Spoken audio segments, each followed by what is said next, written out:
I'm Janet Cantor. I'm the Learning and Development Manager at Community Health Center Network. And I am so excited for us to have Dr. Bailey with us here today, talking about self-compassion. And just a little quick message about CME for those of you who are interested in continuing medical education credits. Hopefully you filled out all that information. Thank you for doing it twice. Because we are HIPAA regulated, Zoom stars out and censors all of our lists. We have to do things multiple times.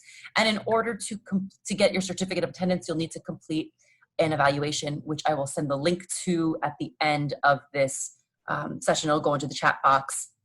You'll just be able to click on it. And I'm just gonna let Dr. Bailey introduce herself and take it from here. Thanks, Jana. And nice to meet everyone. Thanks for taking time out of your busy day to learn about self-compassion with me. So why self-compassion? It's not because I'm an expert or a guru. It's actually because I've struggled with self-compassion for most of my life. That's because I have a strong tendency towards perfectionism and overachievement. I'm sure those words don't apply to anyone here. So the second, I just remember, my friends, my therapist, everyone saying, just love yourself, just love yourself. And just really struggling with what on earth they were talking about. It sounded, wonderful, but I just didn't know how to do it. And that's when I discovered mindful self-compassion, it actually operationalized it for me, right? It gave me a how-to. And I'm concrete, like I need lists, I need steps. And that's what self-compassion did, right? So it basically has helped me essentially to stop beating up myself, right? And to start accepting all the parts of myself, right? The good, the bad, and the ugly. And it's been such a gift, and I really want to share that with you guys. And the other reason I chose to talk about self-compassion is that it is a skill, right? It can be taught and it can be developed. It's not like an innate trait that we're born with. Either you have it or you don't, right? So, like any new skill, when we start, it might feel awkward. We might suck at it, but with practice, like everything else, you can get good at it. So I encourage you to try it on. Okay. Jana, how do I go to my next slide? Here we go. Oh, there we go. Okay, so before I jump in, I have to let you guys know I have no financial disclosures, and I have no conflicts of interest, and you guys can get 1 CME credit for this presentation. And so all the information comes from the work of Dr. Kristen Neff. She's a research psychologist who is the pioneer of the academic study of self-compassion. And then Dr. Christopher Germer is a counseling psychologist. And together, they founded a program called Mindful Self-Compassion. And all of this information comes from that program. Because I was lucky enough in 2016 to take a week-long intensive with Kristen and Chris down in Big Sur, where I, kind of dove deep into self-compassion. Okay, so the learning objectives for today's talk. We're going to define what self-compassion is and what it's not, right? Because there's a lot of misconceptions out there.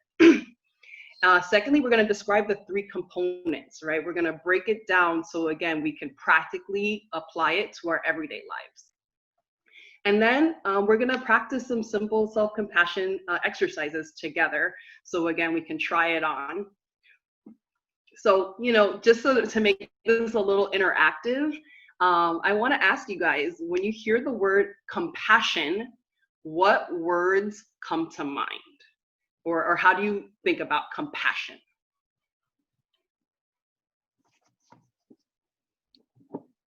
Empathy.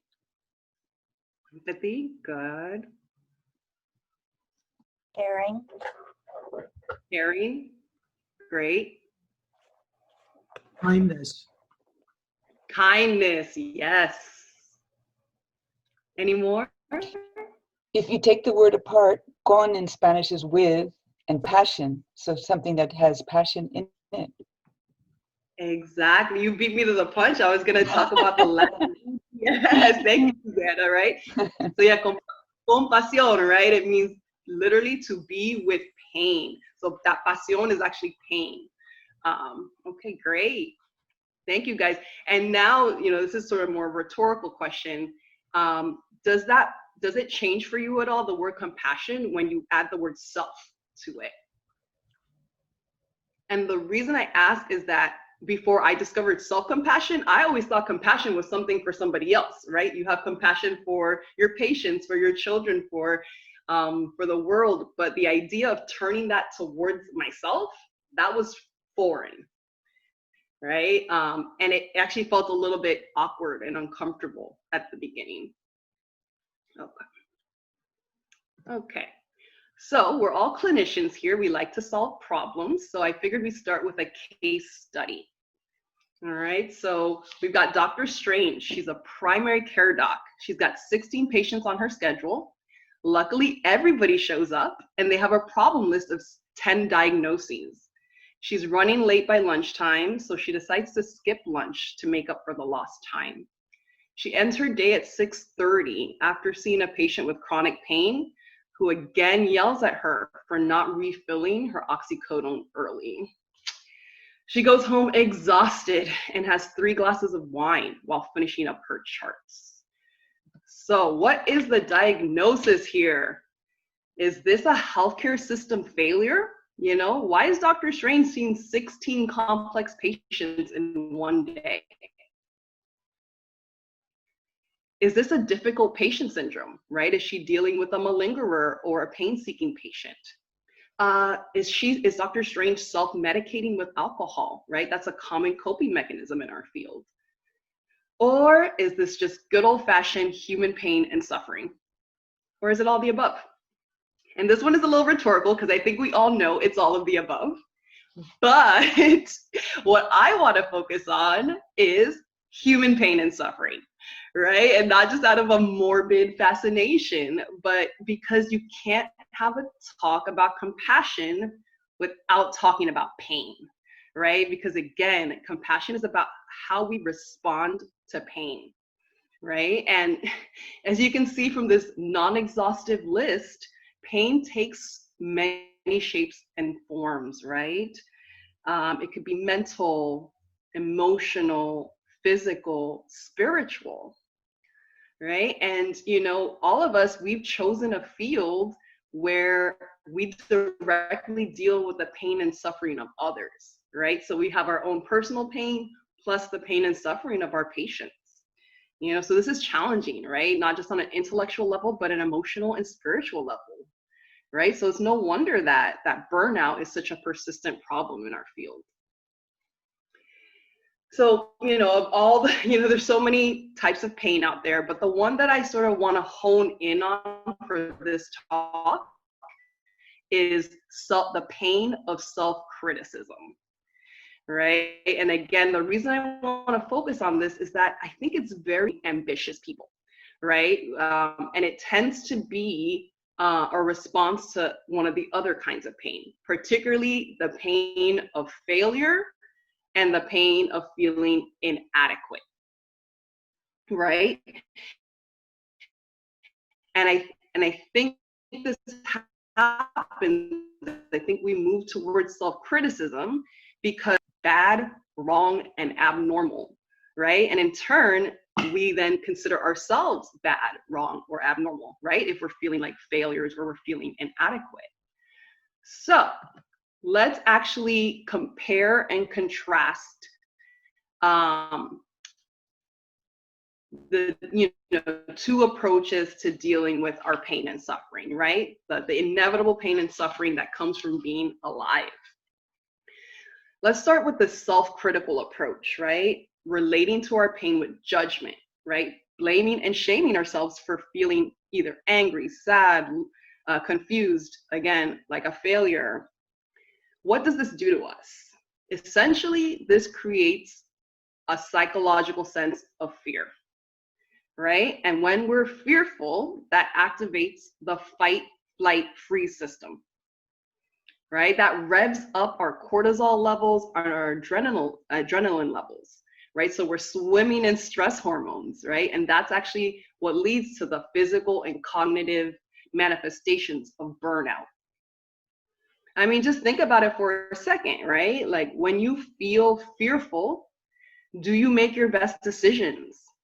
Do you think clearly? You know, when you're feeling shameful, are you motivated and encouraged to change? And you know, the answer is sometimes yes. Yes, you do, because fear and shame actually are like alarm signals, right? That tell us like, hey, there's something going on that needs your attention, right? So that's one of the purposes it serves. But it's not the only way to motivate ourselves. And in fact, in the long run is actually counterproductive, right? Because it again has the psychological and physical toll that it takes on us. So the argument I like to make is that compassion is also a powerful motivator without that unwanted side effect of, you know, feeling bad about yourself. So ding, ding, ding, objective number 1, I'm gonna throw out a formal definition of compassion, right? Which is to relating to pain with kindness and care, right? With a focus on alleviating that pain. And in the context of self-compassion, it's directing that kindness and care to our own pain. And really what this does, why it's so powerful, is that it creates a sense of psychological safety, right? And when we feel psychologically safe, we're much more willing to open up our hearts and our minds. And that makes us feel alive, right? And the biochemical reason is that this actually activates oxytocin and our endogenous opiates, right? Our happy juices. So literally self-compassion is working not just on a psychological level, but on a physical level. And one caveat before I move away from self-criticism is please, like, if you have a strong inner critic, don't beat yourself up for that, right? Like, don't be meta, right? Don't be critical of your self-criticism, right? And because I think that was my impulse, like, oh, I wish, you know, why can't I love myself? Why am I so hard on myself? And then again, yet another form of feeling shameful. You know, that self-critic is really just a misguided attempt to improve yourself, to protect yourself, right? And it often comes from early childhood, right? We learn these things, like we learn it from our caregivers, from our culture. It is trying to serve a purpose, right? Of protection, of motivation, but it's just a very unskillful way to do it, right? And so I guess like one tip I'll put out there of the first step of dealing with a strong inner critic is to actually give it compassion, right? Because self-criticism is just another form of pain. It deserves our compassion just as much as, you know, grief or any other form of pain. So I think that's a good start if you have a strong inner critic, as I have. Okay. All right, guys. So let's dive deeper and break down self-compassion into its 3 components as defined by Dr. Neff in her research, okay? And again, why I like this approach is because it operationalizes it, right? It gives you a how-to rather than a fluffy sort of woo-woo definition. It literally breaks it down. So the 3 components of self-compassion are mindfulness, common humanity, and self-kindness. Okay, and so I will go through each in turn. I know the word mindfulness is probably a little annoying right now. It's a big buzzword. You can't get away from it. And so this is not going to be a lecture on mindfulness. I just want to emphasize that in this context of self-compassion, all mindfulness means is noticing when we're in pain, right? Because if we go back to the definition of self-compassion about how we relate to our pain with kindness, you can't relate to the pain if you don't acknowledge that you're in pain, right? So it's really the simple act of just taking the time to notice that we're suffering. And it could be a little, you know, that word suffering is strong, you know, it could be a minor irritation up all the way to like a deep trauma, right? But taking the time to notice it.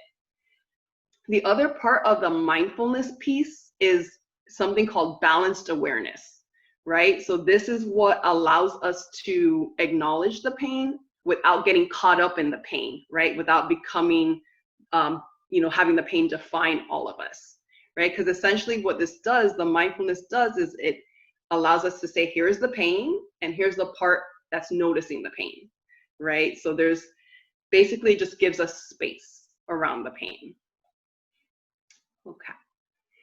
Then there's the common humanity piece, right? And this is just the realization that unfortunately, pain is an unavoidable part of being human, right? There is no life without pain. And I think we've all gotten some weird message that if you experience a negative emotion, you have somehow messed up, that something has gone awry. And in fact, it is just another sign that you are alive, right? So rather than being something that's abnormal or shameful, pain actually connects all of us, right? Because it's one of the things that everybody experiences. And when we forget the common humanity piece about our pain, we often feel isolated, right? Like, why me? Like, I'm the only one having a hard time. And it's just not true. And I don't know about you, but I'm strangely comforted by the fact that everybody is having a hard time. Like, it's not just me. So that's the second component of self-compassion. And the last component is the sort of quintessential piece, right? And this is the action part of self-compassion, like self-kindness. I mean, essentially what this piece is just caring for yourself as you would care for someone you loved, right? Who was going through pain. That can take on a lot of different forms, right? It can be kind words. It could be a gentle tone.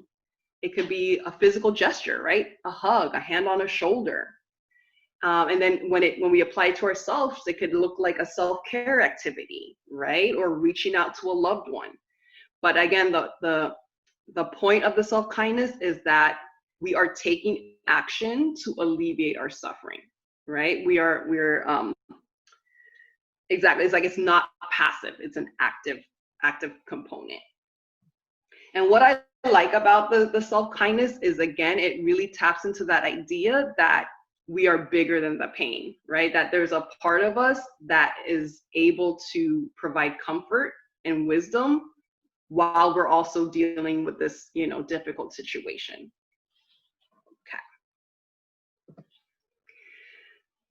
All right. So I know, maybe some of you guys are like, oh, this is lovely. Be nice to yourself. You'll feel good. But what's the evidence, right? Like we're clinicians. So is there any data? And the answer is yes, there is extensive research on self-compassion. When Kristen Neff started doing her work in 2003, she actually authored the first 2 papers ever to define self-compassion, and she created a scale to study it.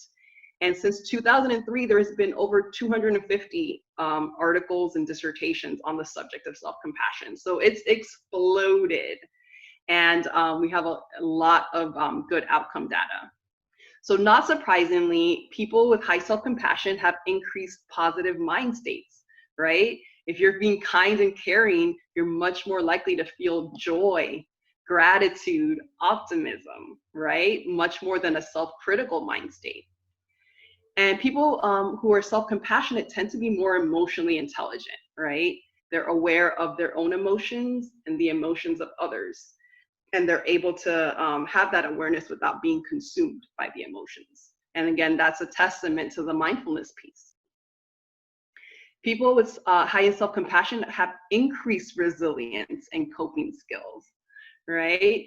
I think the study that exemplifies that the best is the study of Iraq and Afghanistan vets. And those who scored higher on self-compassion had a lower incidence of PTSD. And, the reasoning there is basically as they were dealing with the trauma of war, those with self-compassion had an inner ally, right? Rather than an inner enemy. Self-compassion is associated with healthier eating behaviors and body image. And again, I think that's the focus, happy and healthy. And that often involves eating, making better food choices. And this is, I think, an important one.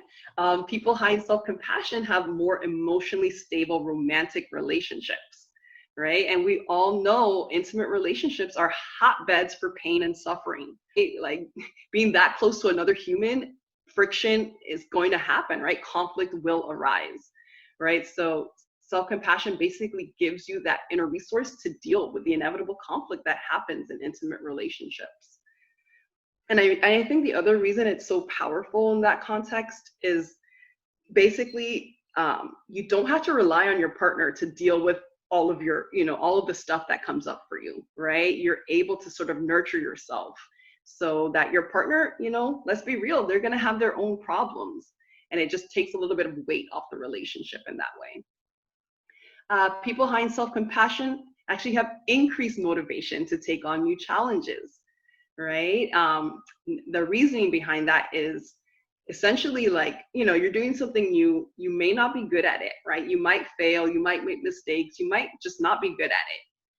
And if you know that any failure is going to be met with kindness and, care rather than with punishment, you're much more likely to do something, that may be hard for you, that you may not immediately be good at. People behind self-compassion are more conscientious of how their actions affect others, right? And I think this is the common humanity piece at play, right? You're recognizing the universal nature of suffering, right? You see it in yourself, and then you're more likely to see it in others. And importantly, for our work as clinicians, self-compassion is associated with decreased caregiver burnout and decreased compassion fatigue.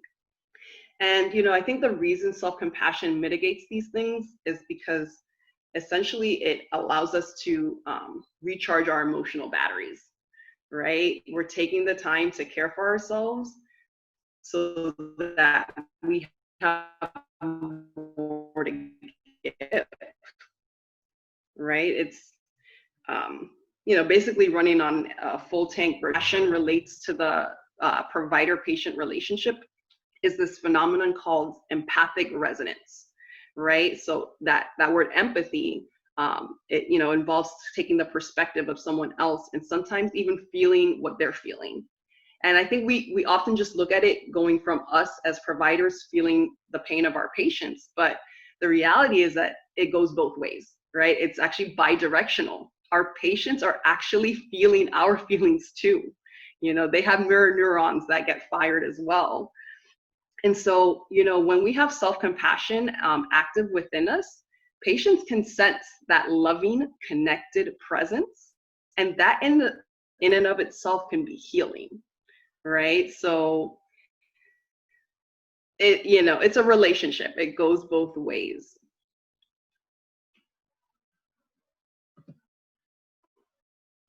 Okay. I do want to spend a moment to differentiate self-compassion from some things that I think maybe in the mainstream it could be confused with. So self-compassion is not self-pity, right? It's not woe's me. And again, that's because it involves mindfulness, right? Of like stepping back from the pain and noticing the pain without getting caught in the spiral. And then it's not self-focused, right? Because of the common humanity piece. You realize you're not the only one suffering. It's not self-indulgence, right? Because again, the ultimate goal of self-compassion is to take care of yourself, right? It's to make you healthy and happy and well, right? So, and that's now and in the future, right? So if, overindulging often involves an immediate pleasure, but maybe a long-term pain. Right. So if I go, I have a stressful night shift and I come home and eat 2 pints of ice cream, I'll have a dopamine rush. I'll feel good for 20 minutes, but an hour or two later, I'm going to have a stomach ache and, I have lactose intolerance. It'll be bad. Right. So self-compassion wouldn't direct me to go eat 2 pints of ice cream. Right. That's not self-care. Here's a big one. Self-compassion is not complacency. And I bring this up because my husband, actually, he is a self-compassion skeptic. He's like, aren't you going to kind of be a lazy, selfish slug if you're just accepting of yourself, if you're not kind of, cracking the whip? And the answer is absolutely not. And again, it really goes back to the intention of self-compassion, right? Which is to make us happy and healthy, right? So not pushing yourself, giving up easily, making excuses for bad behavior, all of that doesn't actually feel good, right? When you're doing those things, you don't feel happy. So self-compassion actually wouldn't guide you to that kind of behavior. So absolutely not. Self-compassion is not about complacency, right? It's actually allows you to like look at your faults, look at your weakness, and in a safer way, right? Because of that psychological safety that we talked about. And here is the biggie: self-esteem. Self-compassion is not self-esteem, right? And this one is so big, it's gonna have its own slide. I don't know about you guys, but I definitely drank the self-esteem Kool-Aid, growing up, right? Like that was big, right? This focus on self-esteem. So self-esteem, as I'm defining it here, is an evaluative process, right? It's a judgment of our goodness or our worth, right? So self-esteem essentially asks, am I good enough or am I good? And this often involves social comparison, right? Having to be better than someone else, having to be special or above average, right? In order to feel good about ourselves. And the bottom line about self-esteem and why it can be so detrimental to hang your self-worth on it is the conditional nature of it, right? Self-esteem is like a fair weather friend, right? When you're winning at life, right? When life is just giving you all the things you want and need, you're excelling in areas that are important to your identity, and you are getting approval from the people that matter to you, self-esteem is sky high and you're soaring, you feel great.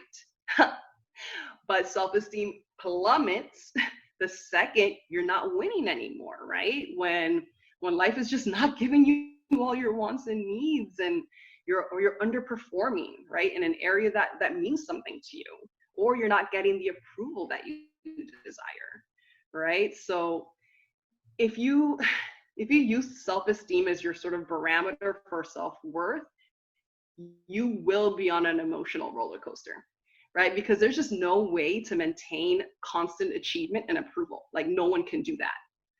And so because of this, because of the evaluative nature of self-esteem and the social comparisons and the conditionality, self-esteem has been associated with narcissism, right? That like constant self-focus, right? You're constantly monitoring yourself. Performance anxiety, right? Because so much of self-esteem is about accomplishing. And then lastly, people, who focus on self-esteem tend to be more extrinsically motivated, right? They want the gold star, the trophy, the approval, because they desperately need it to feel good about themselves. So I'll just be real. I definitely was all about the self-esteem thing, and I definitely crashed and burnt. Like things just weren't going my way. I've been through divorce. I've been through so many things, and it totally left me, right? When I wasn't the straight A student, when I wasn't getting into an Ivy League school, like self-esteem just said peace. it was, and I just like, wow, I can't believe so much of my life I dedicated to this thing. This, that was at the end of the day, kind of toxic. So let's compare that to self-compassion, right? Self-compassion is definitely focused more on acceptance. There's no judgment here, right? And it's about common humanity. It's about the fact that we all suffer as humans. We don't have to be better than anybody else. And here is, if you take anything from this talk of why self-compassion is something you should consider or try to practice in your life, and why it's so powerful, is it's the unconditional nature of self-compassion that makes it such a potent healer, right? Because unlike so many other things in life, you don't have to earn it. You don't have to be good enough and deserve it and try hard and prove yourself. You literally get compassion because you're alive. Just simply because you're a human who's suffering. And that in and of itself is worthy of kindness and care, right? And I think for so many people, unconditional love is the thing they crave, right? And self-compassion is a way to give that to yourself, right? And so self-compassion, because of this, focus on acceptance, on common humanity, and unconditionality, is more associated with concern for others, right? You're not so consumed with how am I being judged? How am I being evaluated? You can think about others. You're more open to new challenges, again, as I mentioned, because you're not afraid to be punished if you fail. And you're more intrinsically motivated, right? You're taking on these new challenges for the joy of the challenge itself, right? Not because you need that star or the trophy. Okay. All right, so self-compassion in a nutshell, what I want you guys to take away. The mindfulness piece of self-compassion allows pain to be felt, right? Without denying its existence, so without ignoring it, but also without exaggerating it and over-identifying with it, right? We get to be anxious and also notice the anxiety. The common humanity piece. Pain is okay. Pain is natural, and it's unfortunately absolutely unavoidable, right? So we don't need to replace our negative thoughts and feelings with positive ones, right? This is not positive affirmations. This is just a realistic look at what it means to be alive. And then lastly, the self-kindness piece, right? Self-compassion is about responding to pain with kindness, not reacting to the pain with judgment. And again, this is the action arm of self-compassion, right? This is when we engage and essentially give ourselves what we need in the moment. Okay. All right, so all that didactic stuff, now let's do some practices, right? Let's try it on. And what I like about these is that they're very, very short, they're very simple, and it's something you can use in your everyday life. So the soles of the feet practice, that's a mindfulness practice. And essentially what it does is helps us get out of our head and into our bodies, right? Because as clinicians, we're usually pretty cerebral, right? And when we're having pain, that a lot of us tend to go there, right? We tend to analyze, problem solve, worry, ruminate. I mean, all this cognitive stuff is happening, right? So to get that balanced awareness, it's really nice to just step out of your head for a second and go to the farthest part in your body, right? The bottom of your feet. Get as far away as you can from that mental chatter for a second. So, let's try it. Let's practice. If you want, you can close your eyes.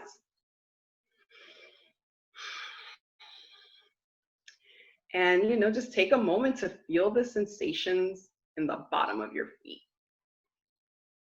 And as we know, there's a lot of nerves down there, so you really can feel quite a lot, right? You can feel texture, you can feel warm, like heat, and you can just feel support, right?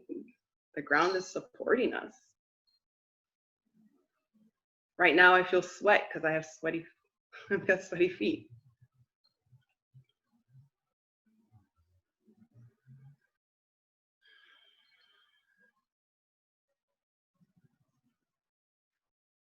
And okay, you can open your eyes, like just in those few seconds, like I literally wasn't thinking. And not thinking for a few seconds feels kind of good, right? And again, gives you that space, right? That we need to hold our pain without getting consumed by our pain. Soothing touch. This is an act of self-kindness, right? So these are just subtle, simple gestures that let ourselves know that we're there, right? So that can look a lot of different ways. It could be as simple as a hand on your cheek. A really common one, and one that I like, is a hand on your chest. Some people like to put their arms around their shoulders or even around their waist, right? As sort of like a little hug. And you can kind of do this kind of not secretly, but you don't have to be dramatic about it. It could just be like really quick. And no one has to know that you're soothing yourself, right?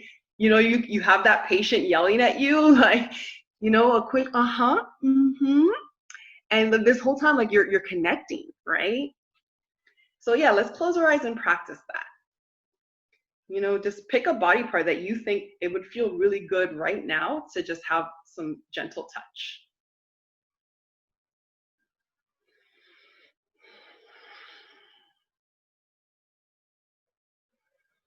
I chose my chest. And like, I literally, like, I feel more connected, right? I feel my heartbeat.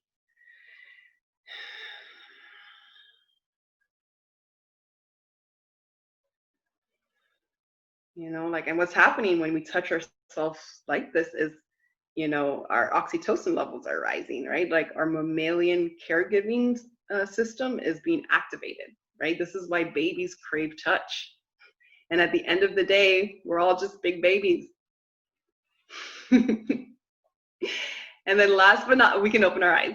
Last but not least, I want to teach you guys a simple self-compassion mantra, right? This is just a very short statement that you can tell yourself that reminds us of the 3 components of self-compassion. Oh, sorry.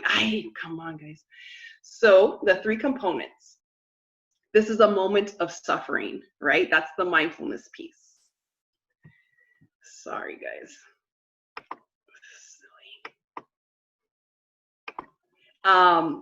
Suffering is a part of life, right? That's the common humanity. And then may I be kind to myself. That's the self-kindness, right? And so this is a very generalizable statement that you can say when you see yourself getting caught up in a painful emotion. Hey, let me just take a second. I'm acknowledging I'm suffering right now. I'm acknowledging that this is a normal part of human life. And I'm setting the intention to be kind to myself. So again, these are like just 3 short little exercises that we can use to practice self-compassion. All right, and before we end, I want to sort of apply self-compassion to different scenarios. So I'll bring us back to our case study of Dr. Strange, who had that patient who was yelling at her to give her an early prescription of her oxycodone. So the mindfulness piece, she can say to herself, hey, I'm feeling angry, right? Because my patient continues to ask for refills of her opiates before it's due. You know, and what I want to point out about that statement is how objective it is, right? She's literally just stating what happened. The patient asked for a refill, right? She didn't label the patient. She didn't judge the patient or attack the patient, right? She wasn't like, oh, she's a malingerer, she's manipulative, right? She didn't say anything like that. She just literally stated, when my patient did this, I felt this, right? And again, that objectivity helps you to not sort of get caught up in the emotion. The common humanity piece, she could say to herself, hey, it's understandable that I'd be angry in this situation, right? I feel like I'm being forced to do something that could unintentionally harm this patient by giving her too much of a high-risk medication, right? So this is, you know, sort of validating and normalizing her feelings. And then the self-kindness piece, you know, she can realize that, hey, this anger, it's coming from a place of genuine concern for my patient's well-being, and also out of concern or respect for my dignity, right, as a physician, right? I made a commitment to do no harm. So, you know, ultimately, I'm doing the right thing by saying no, even though it's the hard thing to do. So this is one way, you know, Dr. Strange could apply self-compassion to that difficult patient situation. And then I'm going to use some personal experiences, right? Because right now we've got so much going on. So let's talk about COVID-19, right? So this is, again, personal, how I'm looking at it. So the mindfulness piece, right? I can say to myself, hey, I'm feeling really anxious. I'm feeling unsettled because of all these rapid changes and all the uncertainty around the pandemic. I'm worried about my health. I'm worried about my patients and my loved ones. The common humanity piece. Hey, this is a global problem literally affecting all of humanity, right? This is a rare moment when we're all facing mortality and loss of economic and social stability, right? Obviously to varying degrees. So COVID-19 is actually touching the lives of all humans in unprecedented ways, and we are not alone in this struggle. And then self-kindness, right? This is where I put an intention. May I give myself extra care and extra patience as I navigate these uncharted waters and face the potential for real loss, right? Loss of life, loss of income, loss of social support, right? We're all facing that right now.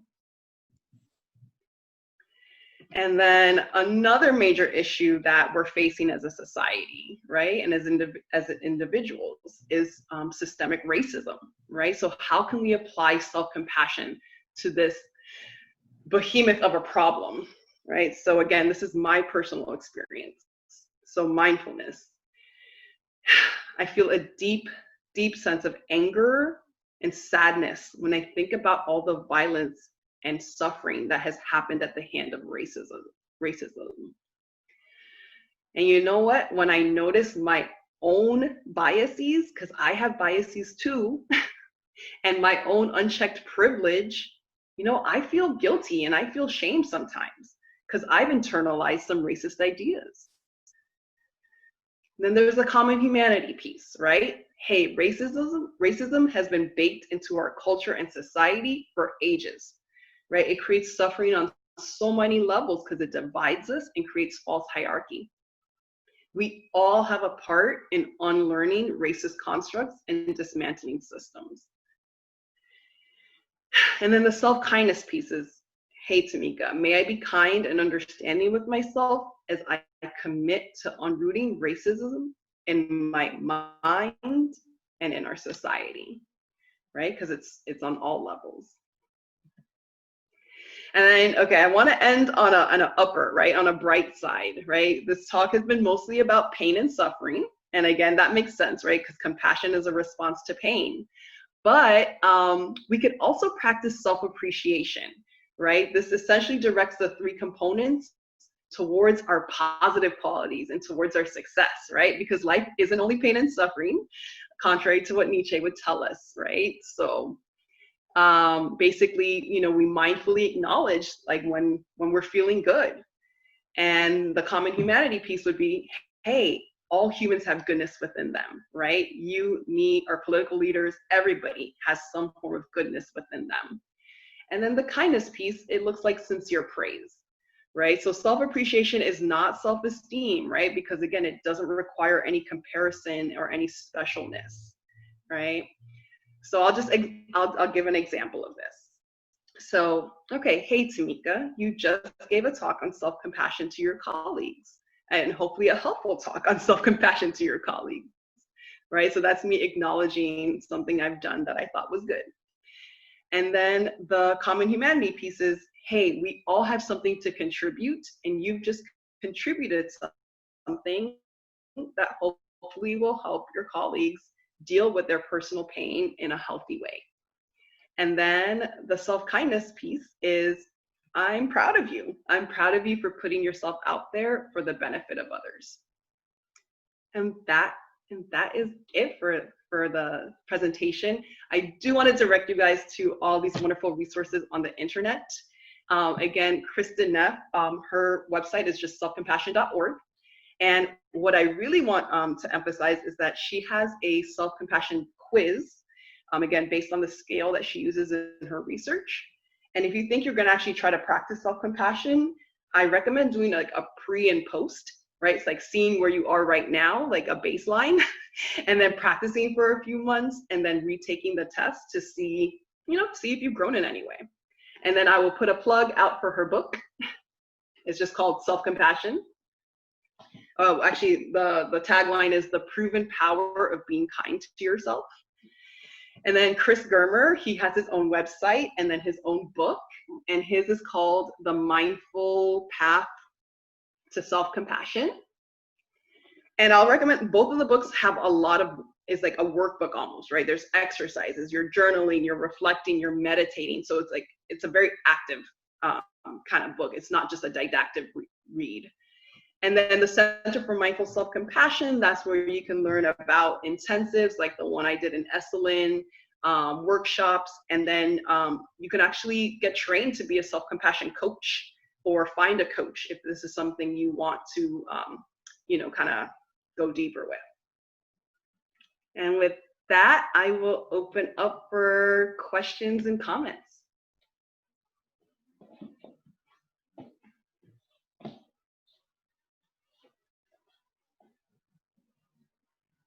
Dr. Bailey, Arthur Yes. asked a question, which was, he wrote, appreciate the distinction between self-esteem versus self-compassion. Shifting to self-compassion without reacting to judgment seems easier said than done. Tip how to ease that shift. Ooh, yes, that's a really good one. I would say patience, right? Because this is unlearning such a deep-rooted behavior. So just, not expecting an overnight fix here. I took this course in 2016. It's 2020, and I'm still like actively learning how to be more self-compassionate.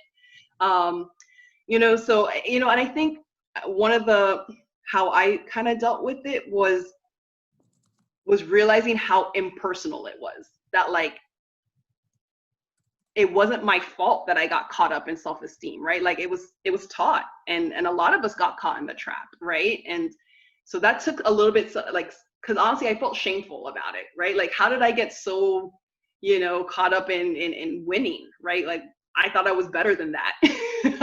I wasn't, apparently. And let's be real, right? Health professional training is all about winning, right? That we're constantly, make the grade, pass the test, get into the school, right? And you're constantly like, you're in a very competitive milieu, right? So I think when I acknowledged, like, hey, it wasn't like unavoidable, but it was actually pretty, almost to be expected that you would fall into this like self-esteem trap. That really helped take a little bit of that weight off and help me sort of to transition towards self-compassion. It's a good question.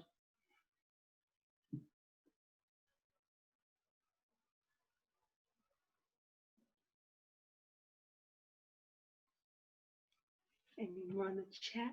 Let's see.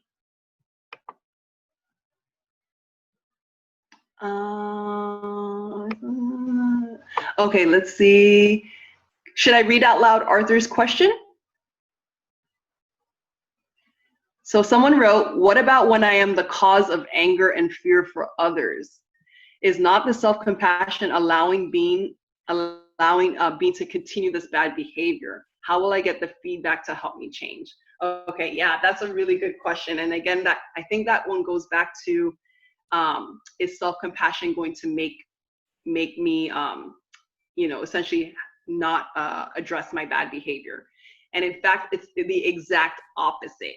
Again, because you're not going to be judged as bad for, having hurt someone, having made a mistake, that, that it's going to be met with kindness, you're actually more willing to look at those hard parts of yourself, right? And so people who are hung up on self-esteem, they actually shy away from that, right? Because, if you look at those like not pretty parts, your self-esteem will start to tank, right? So you stay away from that. But if you're self-compassionate, you sort of have more confidence and courage around looking at our faults, because you, one, acknowledge that's a part of being human and you don't take it so personally.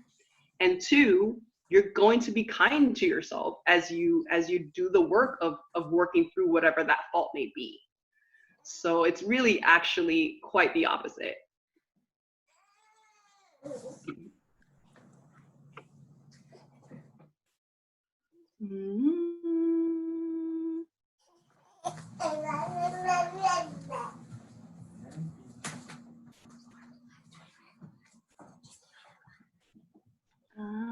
Any other questions, guys?